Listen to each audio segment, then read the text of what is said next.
Hello, I'm Jan Moppert, Director of Career Services here at Widener University, and today we're going to talk about positioning statements on your resume. Do you need one? And if so, what's the best way to use them?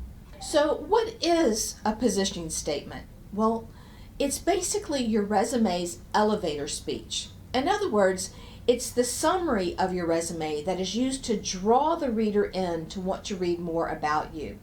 It makes sense of disparate information sometimes. Maybe the jobs that you've had don't seem to be real linear in the way of building your career, but you learn transferable skills. So maybe that's what your positioning statement does. Seasoned professionals often need a positioning statement to help them stand out. Candidates in job transition may also use positioning statements to help focus on transferable skills.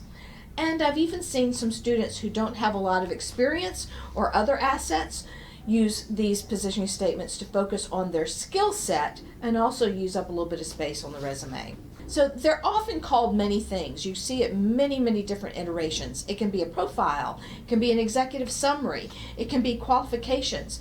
But as you'll notice, we don't like the word objective. That's very passé, very 1990s, so don't use one. In your positioning statement, you want to rewrite this every single time you send out your resume because you want to make sure it's focused to the needs of that individual employer. It has to be strategic. It needs to be interesting. You don't want to bore them from the very beginning.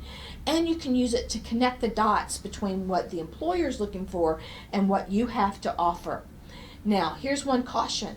If you say it in your positioning statement, you need to provide evidence of actually doing it further down in your resume. So here's some examples for you. One's an executive summary, one's qualifications, and one is called a profile. You can read through those in detail to get some ideas. Message don'ts. Don't list a lot of qualities and fluff. People are going to assume you have a good work ethic. People are going to assume that you're a good leader.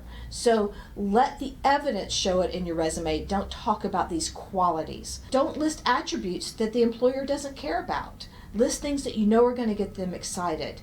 Don't talk about what you want, but instead give evidence of how you fit their needs. And don't use up a lot of space. Here's some more examples for you to consider. So if you feel that you need a positioning statement in your resume, come see the counselors here in the Career Services office. We'll help you write one that's strategic and interesting. Next up is the education part of your resume.